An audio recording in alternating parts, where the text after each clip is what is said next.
The Duke of Avalthorn discovered his marriage was no longer his when his own footman asked him to sign the visitor's register. Not outside a stranger's house, not at some public office, not at an inn where his name meant nothing. At Blackmere House, his house. The house where his father had died, where his ancestors hung in gold frames, where every stone in the west wing bore the Vane crest, where servants had once moved at the sound of his boots. And yet at 6 o'clock that grey morning, Cassian Vane stood in the entrance hall wearing last night's evening coat, smelling faintly of another woman's perfume, while a young footman calmly placed a leather-bound book before him and said, "Your name, sir." Cassian stared at him. For 3 seconds he did not understand. Then he looked down. The book was open. At the top of the page, in neat black ink, someone had written, "Visitors received under Her Grace's authority."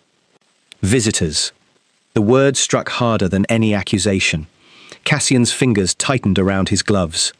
"You are new," he said. "Yes, sir." "That explains your mistake." The footman did not blush, did not tremble, did not rush to apologize. He only dipped his head. Her Grace instructed that all gentlemen not currently resident under approved household terms must sign before entry. Cassian's face went still. Approved household terms. Behind him, rain tapped against the open carriage door.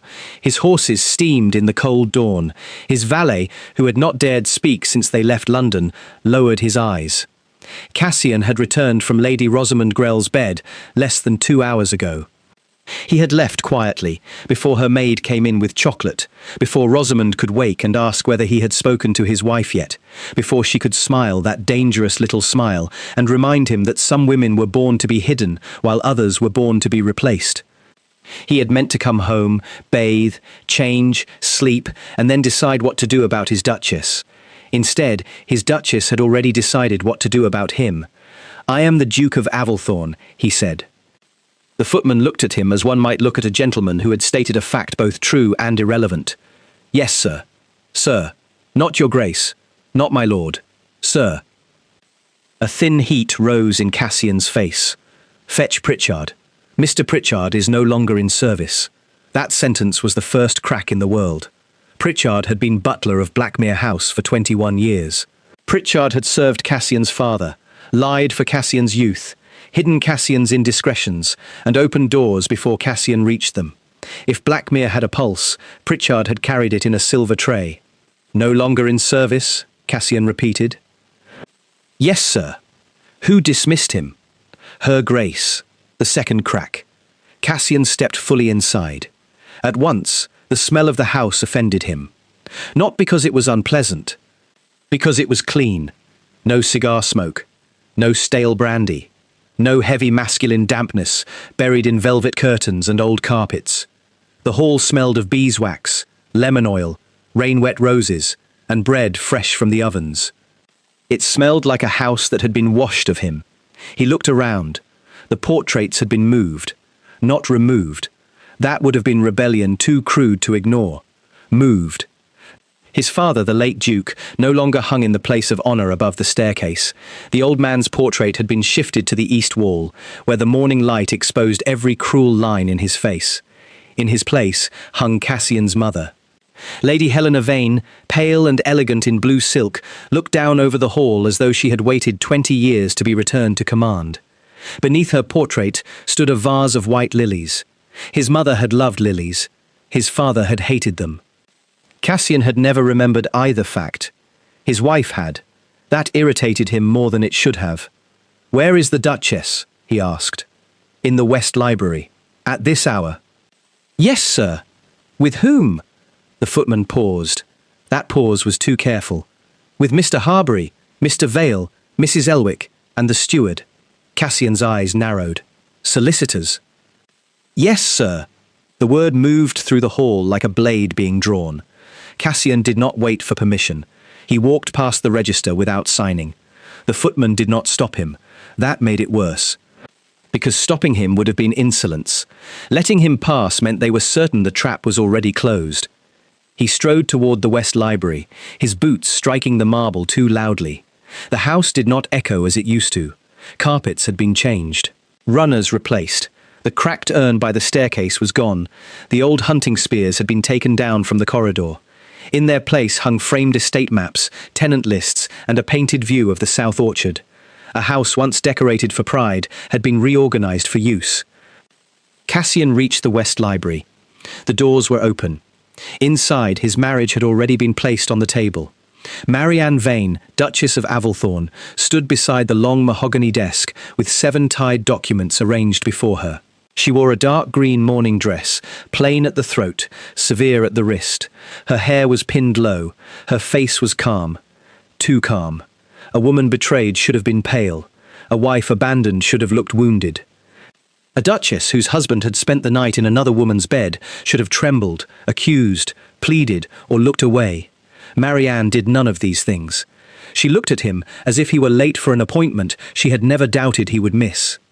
"Cassian," she said. His name. "Not your grace. Not my lord. Not husband. Cassian." The solicitors bowed. The steward lowered his head. A housekeeper he did not know stood beside a silver tray covered with keys. Cassian looked at the tray, then at the papers, then at the wall, and stopped. The wedding portrait was gone. For 6 years, it had hung above the West Library fireplace. Cassian standing proud in black, Marianne seated in ivory silk, his gloved hand resting on the back of her chair. The painting had made him look protective. It had made her look possessed. Now only a pale rectangle remained where the frame had been. "Where is the portrait?" he asked.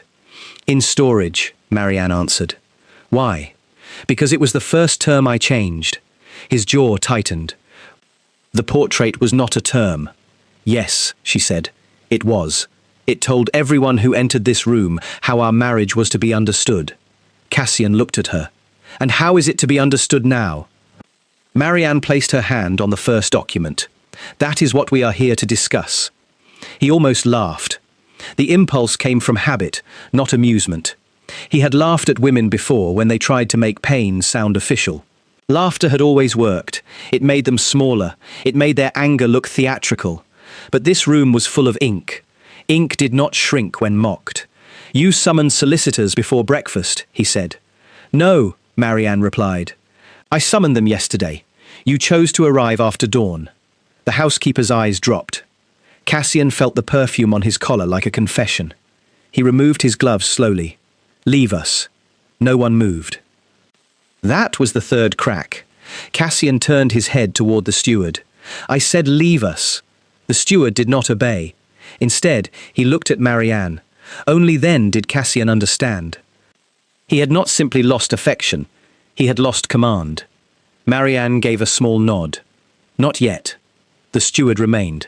The solicitors remained. The housekeeper remained. Cassian felt something old and violent rise in him, the inherited outrage of every vain man who had ever mistaken obedience for nature. "You forget whose house this is," he said. "No," Marianne answered. "That was the first sentence my solicitor advised me to correct." Mr. Harbury, the older solicitor, cleared his throat. "Under the activated settlement provisions, Blackmere House is presently under Her Grace's domestic authority." Cassian turned slowly toward him. "Activated?" "Yes, Your Grace." "At whose request?" "At Her Grace's lawful instruction." Cassian looked back at Marianne. "What have you done?" She did not answer immediately. Instead, she lifted the first document. "The household authority has been transferred." The second. "Your unlimited access to marital funds has been suspended." The third. "Your residence has been restricted to the East Wing unless invited elsewhere." The fourth. "No woman publicly connected to your name may enter this house." The fifth. "No jewels, horses, property, or money from my dowry may be gifted, pledged, sold, or used to settle debts not approved by me." The sixth. "You may not dismiss, command, threaten, or reward any servant attached to my household authority." The seventh. Her fingers rested there longest. "And if you violate these terms, the separation clause becomes immediate." Cassian stared at her. For a moment, the words did not arrange themselves into meaning. Then they did. "You changed every term of our marriage." "No," Marianne said. "I activated the terms you signed without reading." The room went silent. A memory rose. Not a full memory, only pieces. The wedding morning. A side chamber behind the chapel. His mother impatient near the window. Marianne seated in white with her hands folded tightly in her lap, papers pushed toward him. His solicitor saying, "Standard protections, Your Grace." Cassian dipping the pen. Signing once. Twice. Again, barely looking. He had been thinking of the wedding breakfast, the headache behind his eyes, the race meeting he would miss, and the fact that his new wife looked pretty when frightened. He had not read. Why would he? Men like him inherited power. They did not inspect it. Marianne watched the realization enter his face. She did not smile. That almost broke him more than satisfaction would have. "You tricked me," he said. "No," she answered. "I waited 6 years for you to become the kind of husband who reads what binds him to a wife. You did not." The solicitor placed another paper before him. Cassian did not touch it. "What is that?" "Acknowledgement," Mr. Harbury said. "His Grace may sign voluntarily." "And if I refuse?" Marianne's voice was quiet. "Then I file before noon. For separation." "Yes." The word did not shout. It simply stood there. Separation. 6 years of marriage, reduced to a legal door. Cassian looked at his wife's hands. Her left hand was bare. No wedding ring. He felt a strange, sharp panic. "Where is your ring?" "In the strongbox." "You removed it?" "Yes." "Why?" Marianne's eyes lifted. "Because I finally understood that a ring can be worn as a vow or as a shackle. I had been wearing yours as the wrong one." No one breathed. Cassian took one step toward her. The housekeeper moved, only slightly. But enough. A woman he did not know had just prepared herself to stand between him and his wife. The humiliation was complete. And still, beneath it, something worse lived. Not rage, fear. Because Cassian had seen Marianne wounded before. He had seen her look down when his name appeared beside another woman's in London whispers. He had seen her go quiet when he returned late. He had seen her fold letters he never answered. He had seen her sit alone at dinners where every guest knew more about his pleasures than she did. But he had never seen her protected. Until now. "What do you want from me?" he asked. It came out lower than he intended. Marianne looked at the empty space where their wedding portrait had hung. "I wanted many things from you once." He said nothing. Her eyes returned to him. A letter answered. A dinner attended. A promise remembered. A room entered as though I were in it. A marriage not treated as furniture. Each sentence was calm. Each one cut. But I no longer build terms from wanting. She pushed the acknowledgement toward him. "These are not wishes, Cassian. They are conditions." He looked at the paper. His name had already been written neatly at the top. Cassian Vane, Duke of Avalthorne, husband by law, resident by permission. Resident by permission. His throat tightened. "You would make me a guest in my own house?" "No," Marianne said. "You made yourself absent. I merely changed the language to match the truth." He looked around the room, at the solicitors, at the steward, at the unknown housekeeper. At the keys no longer his, at the place where their wedding portrait had been removed like a body from a room after death. Then he looked at his wife. For the first time since he had met her, he did not see the quiet woman his mother had chosen. He saw the woman who had survived him. "Do you hate me?" he asked. Marianne's answer came without drama. "No." Something in him almost relaxed. Then she finished. "Hate still keeps a room for you. I have needed the space." Cassian could not answer. Outside, the rain strengthened against the windows. Inside, Marianne placed the pen beside the document. "You may sign," she said, "or you may leave." He looked at the pen. He thought of Rosamond asleep in London, one hand across silk sheets, certain he would return to her with stories of a wife conquered by tears. He thought of Pritchard dismissed. His portrait moved. His seat changed. His ring locked away. His name, still powerful in Parliament and London clubs, suddenly useless in the one house where he had expected it to be enough. Cassian picked up the pen. His hand did not shake. Not yet. He signed. The scratch of ink sounded louder than thunder. When he finished, Marianne took the paper and handed it to Mr. Harbury. Then she turned to the housekeeper.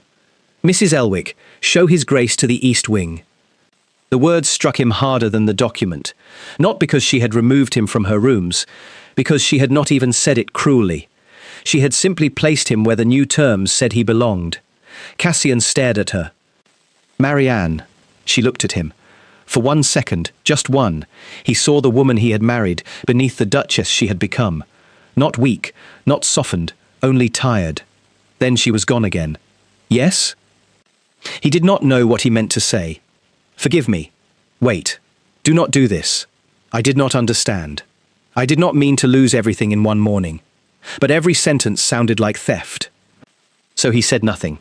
Marianne nodded, as if silence was exactly what she expected from him when words would finally cost something. Mrs. Elwick stepped forward. "This way, Your Grace." Cassian followed. At the library door he turned once. Marianne had already returned to the papers. His wife did not watch him leave. That was the worst part. Not the register, not the solicitors, not the missing portrait, not the ring in the strongbox. The worst part was that Marianne Vane, who had once looked toward every door hoping he would enter, now lowered her eyes to her work before he was even gone.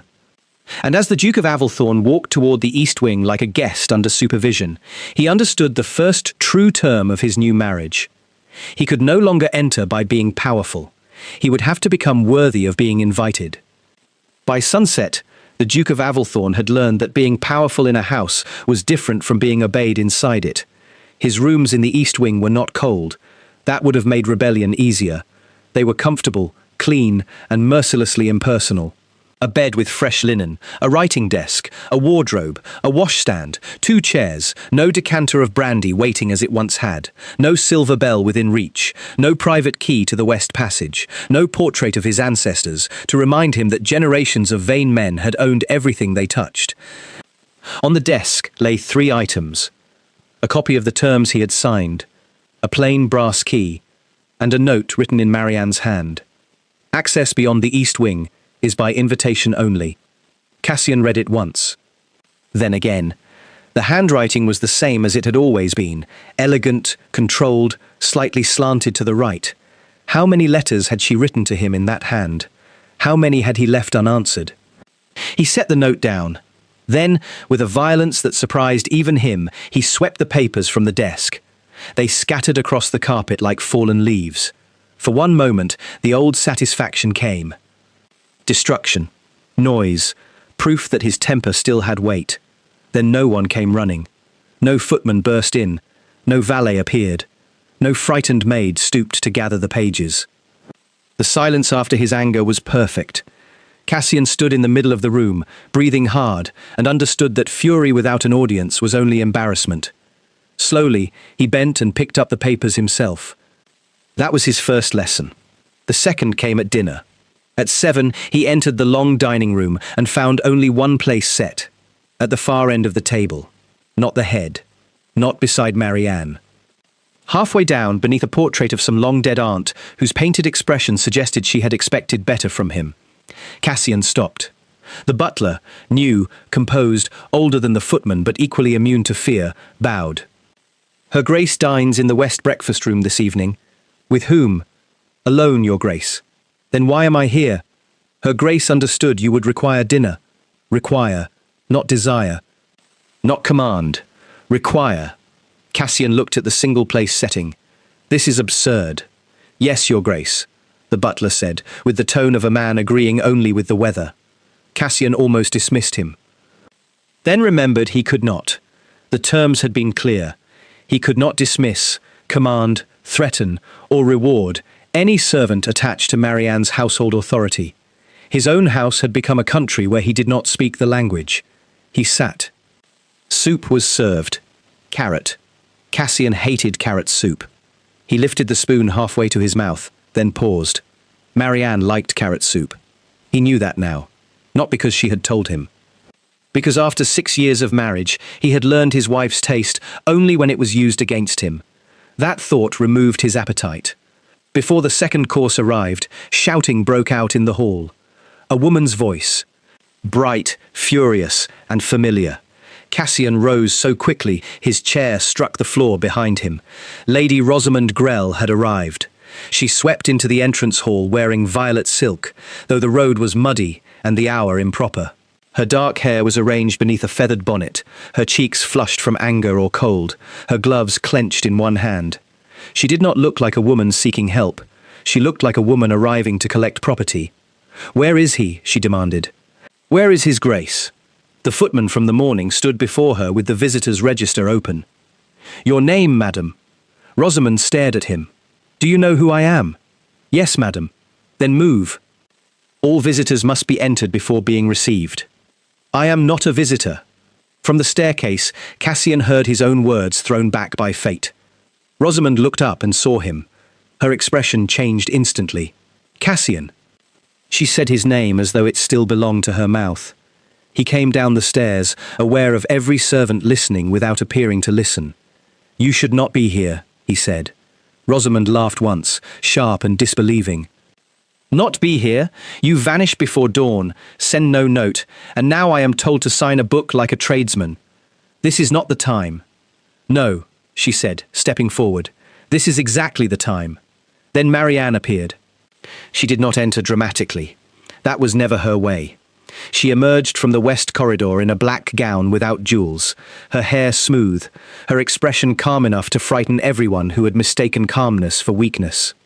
Rosamond turned. For a few seconds, the two women faced each other across the marble hall. Mistress in violet, Duchess in black, the entire house holding its breath between them. Rosamond smiled first. "Your Grace." Marianne inclined her head. "Lady Rosamond, I came to speak with the Duke. This is my household during the active term. You may speak with him from the drive." Cassian closed his eyes briefly. Rosamond's smile hardened. "So it is true. You have turned marriage into account books and locked doors." "No," Marianne said. "My husband turned marriage into absence. I turned absence into evidence." That silenced even the rain. Rosamond's eyes flicked toward Cassian. "Are you going to stand there and let her speak this way?" Cassian looked at Marianne, then at Rosamond. A day earlier, he would have defended himself by defending his mistress. Not from love, but from vanity. A man does not like to admit he has destroyed his peace for someone unworthy of the destruction. But now Rosamond's perfume filled the hall, the same perfume that had clung to him that morning. It no longer smelled like pleasure. It smelled like proof. "You need to leave," he said. Rosamond stared.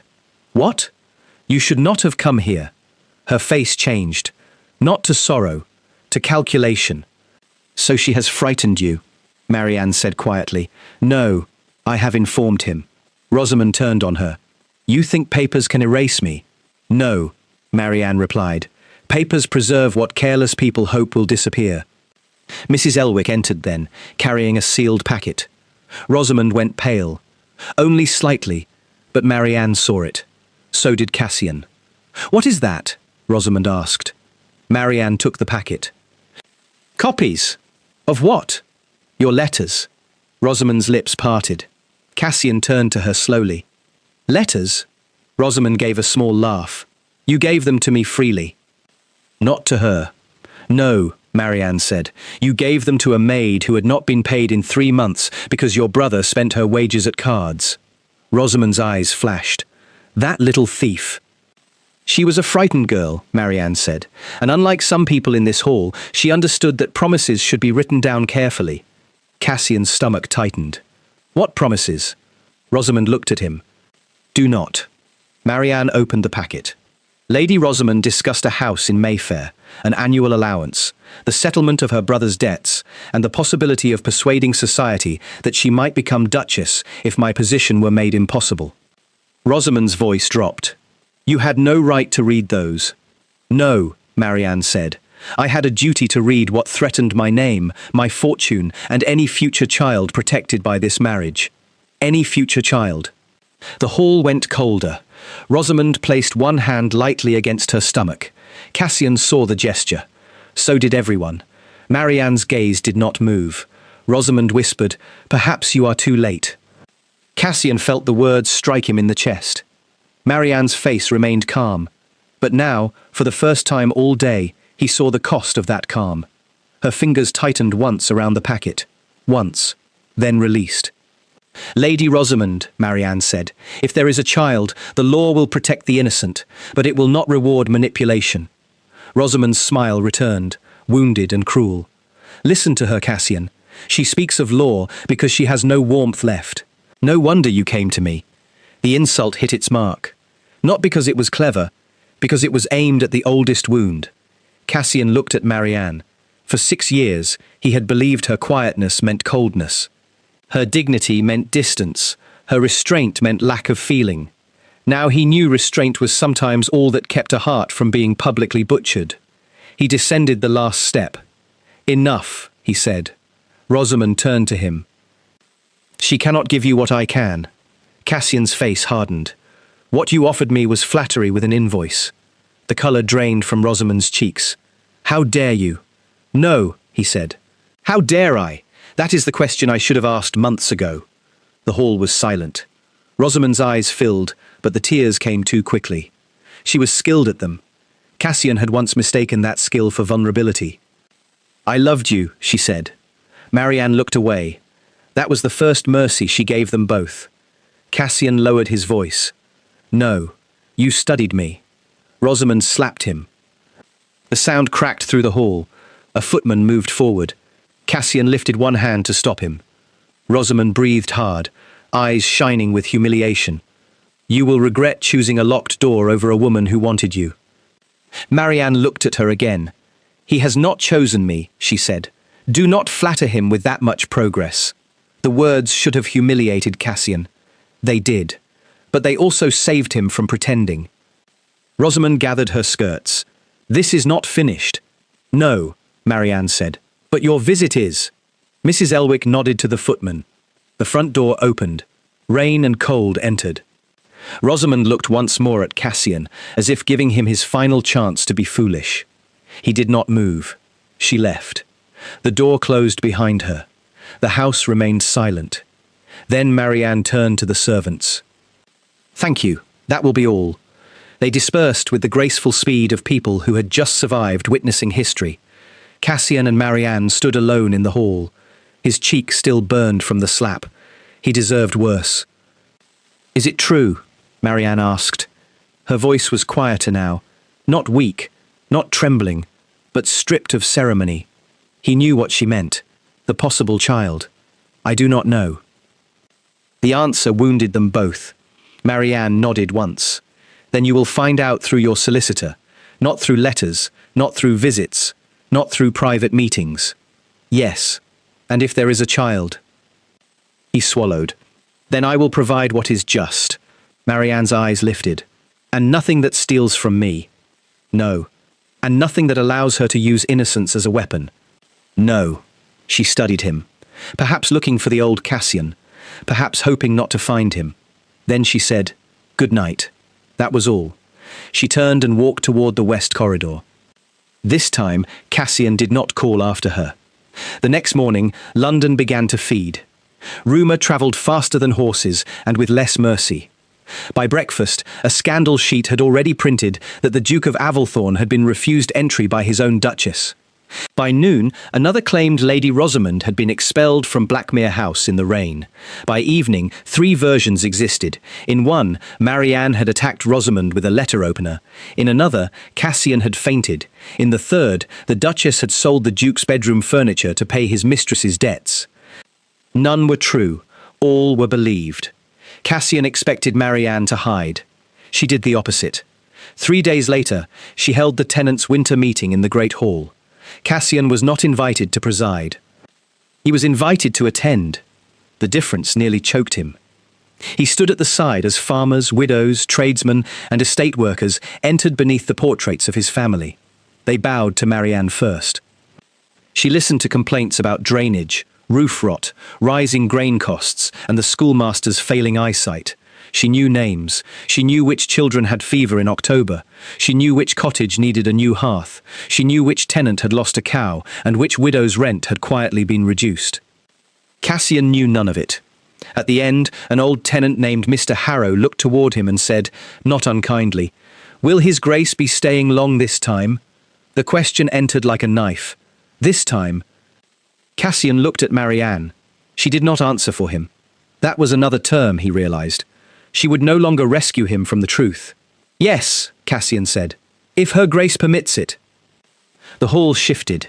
Some eyes widened. Mr. Harrow nodded slowly. Then there's work enough. Yes, Cassian said, I understand. But he did not understand. Not yet. Understanding came in mud. It came in cold mornings riding to the North cottages. It came in ledgers he should have read years ago. It came in discovering that a necklace he had given Rosamond could have repaired 4 roofs and bought medicine for half the village. It came in Mr. Lorne, the steward, placing accounts before him and saying, Her Grace covered the shortfall from her personal funds. Cassian stared at the page. Why was there a shortfall? Mr. Lorne hesitated, then answered. Because your Grace withdrew funds in June, July and August. For Rosamond's house, for Rosamond's gowns, for Rosamond's brother, for nights he barely remembered, and debts the estate could not forget. Cassian closed the ledger. Show me everything. Mr. Lorne did. By the time he finished, Cassian felt older. That evening, he went to the West Library. He knocked. Marianne's voice came from inside. Yes? It is Cassian. I know. May I enter? A pause. Then, you may. She sat at the desk beneath the empty wall where the wedding portrait had once hung. Papers surrounded her. A single candle burned near her hand. Cassian placed the ledger on the table. I saw the withdrawals. She did not look surprised. I assumed you would. You paid for the cottages. Yes. With your personal funds. Yes. Why did you not tell me? Her eyes rose. I wrote to you. He remembered letters. Folded letters. Unopened letters. Unopened letters. Letters moved from tray to drawer to fire because he had assumed they contained complaints. How many? He asked. 7. The number sat between them. 7 chances to be decent. 7 chances missed.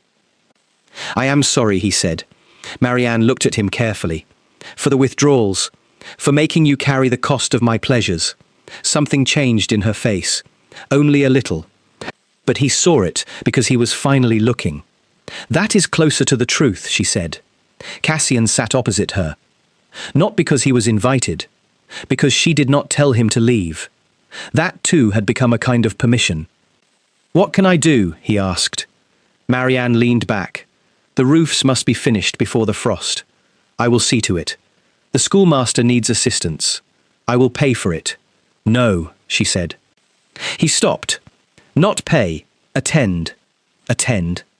The children need books, repairs, and someone to convince the parish that education is not charity thrown downward, but duty owed. You will attend the meeting. He nodded. And Lady Rosamond? Your solicitor will handle her claim. If there is truth, there will be provision. If there is fraud, there will be consequence. Cassian looked down. You speak as though it does not wound you. Marianne's pen stilled. Then she said, I speak that way because if I sound wounded, men begin arranging my pain into something useful to them. He had no answer. The fire snapped softly. Cassian looked toward her bare hand. The ring was still gone. He did not ask about it. That was the first night he left the West Library without taking more from the room than he had been given. And behind him, after the door closed, Marianne sat very still. Because restraint had saved her, but it had not made her unbreakable. The first time Cassian earned an invitation, he nearly missed it. It came on a Tuesday afternoon in December, folded once, placed on his desk in the East Wing. Her Grace requests His Grace's presence in the schoolroom at 3. Requests. Not commands. Not summons. Cassian read the note 3 times because he had learned that Marianne's words rarely wasted themselves. At 3 precisely, he knocked on the schoolroom door. A child's voice said, Come in! Cassian opened it and found 12 estate children seated on benches, Mrs. Vale the schoolmistress at the front, Marianne standing beside a stack of new books tied with brown string. The room smelled of chalk, damp wool, ink, and fire smoke. Every child turned to stare. Cassian, who had addressed Parliament without blinking, suddenly felt judged by 12 pairs of merciless eyes. Marianne looked at him. His Grace has come to read the first page. He froze. I have? Her eyes said. You asked what service looked like. The children waited. Cassian took the book. His hands were steady until he saw the title. The History of Useful Men. One boy in the front row whispered, "Is he in it?" The room went still. Cassian looked at the boy, then at Marianne, whose mouth did not smile but threatened to. "No," Cassian said. "Not yet." The children laughed. Something loosened. He read. Badly at first. Too formal, too stiff, too much like a man performing goodness before witnesses. Then a little girl asked what integrity meant. Cassian stopped. The old answer would have been easy. Honor, principle, reputation. All the words men used when they wanted applause for things women practiced without witnesses. He looked at Marianne. Then back at the child. Integrity, he said slowly, is what remains true about you when no one is afraid of you. The schoolroom went quiet. Marianne looked down. Cassian continued reading. After that day, he was invited to the schoolroom every Tuesday. Not because he was charming, because he returned. That became the new measure of him. Not words, not apologies. Return. He returned to the cottages until the roofs were repaired. He returned to the tenants' meetings and spoke less each time. He returned to the schoolroom. He returned to the chapel on Sundays and sat 3 rows behind Marianne until one morning she said without turning, "You may sit nearer. I am not a memorial." He moved 1 row forward. She turned her head slightly. 1 row? It seemed the safest amendment. And then Marianne laughed. Not loudly, not freely. But enough. Cassian looked at the back of her bonnet and felt something inside him break open with grief. How many times had she laughed before he taught her not to waste it on him?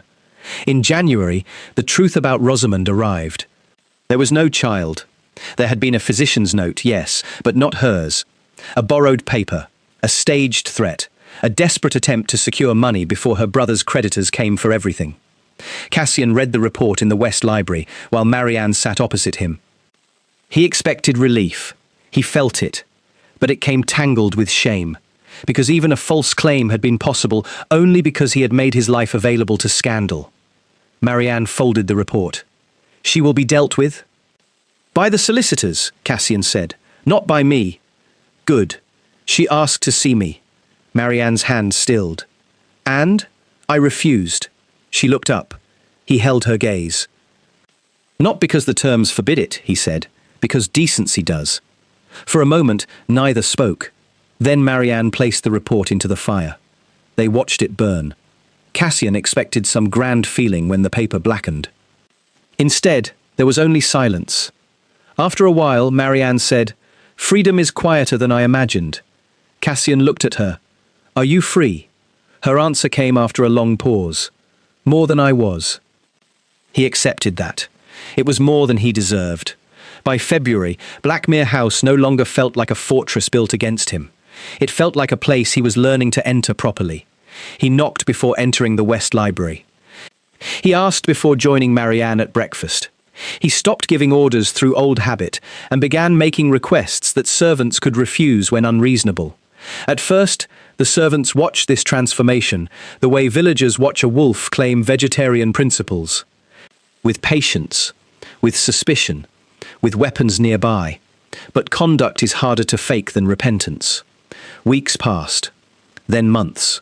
The household did not forgive Cassian. Forgiveness was too intimate a word, but they began to believe in his usefulness. Mrs. Elwick started sending him repair lists. The steward began including him in estate correspondence. Thomas, the footman who had asked him to sign the register, one morning opened the door and said, "Good morning, Your Grace," without the faint edge of punishment. Cassian noticed. He did not overvalue it. That was another lesson. Not every crumb of mercy was a feast.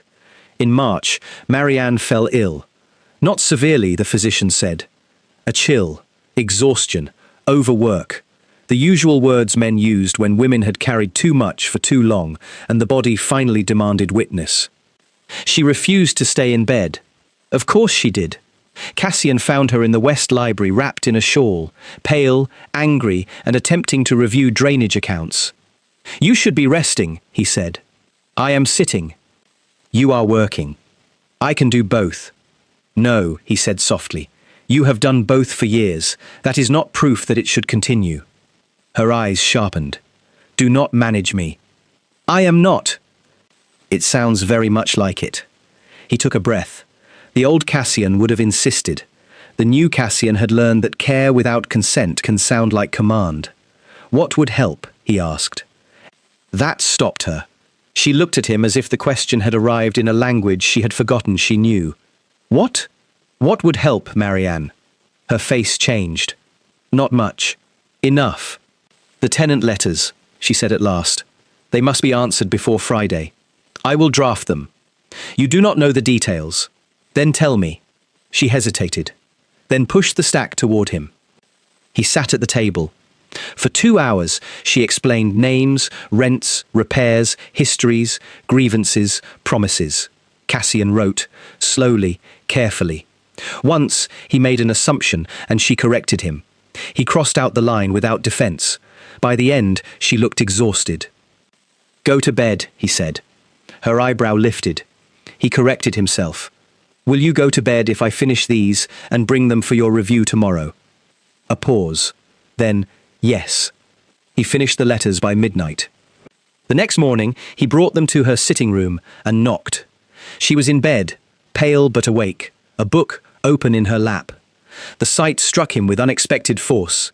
Not because she looked fragile, because she looked human. For years he had made her into functions. Duchess, wife, ornament, grievance, silence, judge. Now she was simply Marianne, tired and wrapped in morning light. He placed the letters beside her. She read the first, then the second, then all of them. At the end, she looked at him. These are good. The praise was small. Cassian felt it like absolution and reminded himself not to be greedy. I listened, he said. Yes, she replied, I can tell.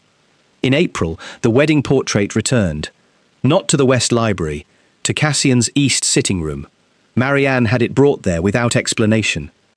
The painted Cassian stood proud and careless, one gloved hand resting on the back of Marianne's chair. Painted Marianne sat beneath that hand, eyes lowered, pearls bright at her throat. Cassian looked at it every morning. At first, he hated it. Then he began to study it. The painter had not lied. That was the awful part. The young Duke in the portrait had not looked cruel. He had looked comfortable. Comfortable with being above. Comfortable with being watched. Comfortable with a woman beneath his hand. One evening, Marianne found him standing before it. She had come to the East Wing for the first time since the terms changed. Cassian turned at the sound of her step. I was not expecting you. No, she said. I imagine very few people expect inspection from the portrait. He almost smiled, then looked back at it. I want to burn it. I know. You will not allow it. No. Because it is evidence? Because it is history. He looked at the painted Marianne. She looks afraid. She was. The answer landed softly. Cassian closed his eyes. I did not see it.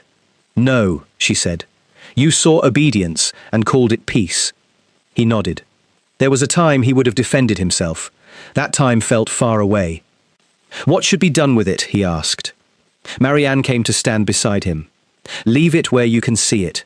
For how long? Until you stop wanting distance from the man in it and start taking responsibility for him. He looked at her. And after that? Then perhaps we commission another. His breath caught. Marianne did not look at him. Not to replace it, she said. To answer it. Summer arrived slowly. The gardens opened.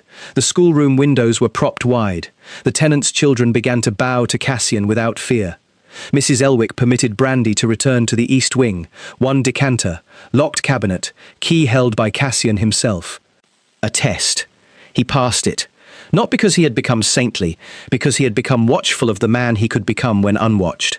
One evening in June, Marianne invited him to walk by the South Fountain. The same fountain he had once ignored because it had always been there. Now it had been repaired. Water moved again over the stone basin, catching the last gold of evening. Marianne wore a cream gown and no jewels. Her left hand remained bare. Cassian did not look at it too often. He had learned not to stare at locked doors. They walked in silence until she stopped beside the fountain. "I reviewed the terms again today," she said. His body went still. "Did you?" "Yes." He waited. Waiting had become his most honest offering. "I am not dissolving them." He nodded once. "I understand. But I am amending one." Marianne reached into her reticule. When her hand emerged, she held a small velvet pouch. Cassian knew before she opened it. Still, when the ring appeared in her palm, the sight nearly brought him to his knees. Her wedding ring. The one she had locked away. The one he had once thought proof of possession. The one she now held as if deciding whether metal could be taught a new meaning. "I will not wear this because society expects it," she said. "No, I will not wear it to quiet gossip. No, I will not wear it because you have been useful for several months and men expect reward for basic decency." Cassian's mouth moved, despite himself. That would be a dangerous precedent. Her eyes flicked to him. There it was, almost a smile. Then seriousness returned. "I will wear it only if we both understand what it is now." Cassian's voice lowered. "What is it?" "Not ownership, not forgiveness completed, not proof that pain did not happen." She held the ring between them. "A term renewed daily." Cassian looked at her hand. Then at her face. "You do not have to offer me that." "I know." The words were simple. They changed everything. Because she knew. She was not trapped by family. Not trapped by money. Not trapped by fear. Not trapped by silence. Marianne Vane was choosing whether to open a door, and because she was choosing, Cassian understood the ring for the first time. Not as a circle closing, as a promise that could be broken if dishonored. He took it carefully. "May I?" She extended her hand. His fingers trembled as he slid the ring onto her finger. When it was done, he did not kiss her hand. He waited. Marianne looked down at the ring. Then, after a moment, turned her hand slightly so that her fingers rested against his. Permission. Small. Immense. Cassian bowed his head over their joined hands, not touching them to his lips, not claiming the moment for performance. Only breathing. "Marianne," he said. "Yes? I love you." The words were dangerous. He knew it. He had made words cheap before. He had spent them in warm rooms and false promises. He had used them to smooth over injury. He had said beautiful things when ugly conduct followed behind. Marianne did not melt, did not forgive him in a single tear, did not rescue him from the weight of what he had said. She only answered, "Then continue learning how." And he did. In autumn, the new portrait was painted. This time, Marianne stood. Cassian sat beside her. The painter first arranged Cassian's hand over hers. Marianne said no. Then he arranged Marianne's hand on Cassian's shoulder. Cassian said no. At last, they settled on something quieter. Cassian seated, one hand open on the chair arm. Marianne standing beside him, her hand resting near his, close enough for warmth, separate enough for choice. The painter frowned. "It is unusual." Marianne looked at Cassian. "Yes," she said. "That is the point." When the portrait was hung, the old one remained nearby. Guests whispered, "Let them." The old portrait showed the marriage as it had been. The new one showed the marriage as it was trying to become. One evening, Cassian found Thomas in the entrance hall closing the visitors' register. The book still rested on the table. Cassian looked at it. The first page still bore his name from that morning months ago. Cassian Vane, written beneath visitors received under her grace's authority. He touched the edge of the page. "Do you still require me to sign?" he asked. Thomas looked toward the west corridor. Marianne had just entered the hall. She heard the question. For a moment, her eyes rested on the register, then on Cassian. "No," she said. The word was quiet. But this time, it did not close a door. It opened one. Cassian looked at her. Marianne stepped forward, took the pen, and drew a single line beneath the last entry. Then she wrote, "Household terms amended by mutual consent." Cassian read it. A strange warmth moved through him. Not victory. Something better. Belonging without conquest. He offered his arm, not automatically, not as command, as a question. Marianne looked at it for a long moment, then placed her hand lightly upon his sleeve. The footman opened the front door. Outside, rain fell softly over Blackmere House. Not dramatic rain, not the kind poets wasted ink upon. Only a thin, steady country rain that silvered the gravel, darkened the stone, and made the whole house seem washed clean enough to begin again. So let us leave them there, dear listener. Not healed by one apology, not saved by one ring, not remade by one grand speech beneath candlelight. Let us leave them in something stronger than romance's easy ending. Practice. A duchess who learned that silence was not safety until she gave it teeth. A duke who returned from another woman's bed expecting a wife, a room, a name, and a house to receive him as before, and found instead a register, a solicitor, a missing portrait, and terms he could no longer ignore. And a marriage that did not survive because the husband was forgiven. It survived because the wife became free enough to choose again, and the husband became humble enough to be chosen slowly. Tell me, which moment stayed with you? Was it the mistress placing her hand over a lie? The duchess saying, "I turned absence into evidence"? The duke reading to the school children and admitting he was not yet useful?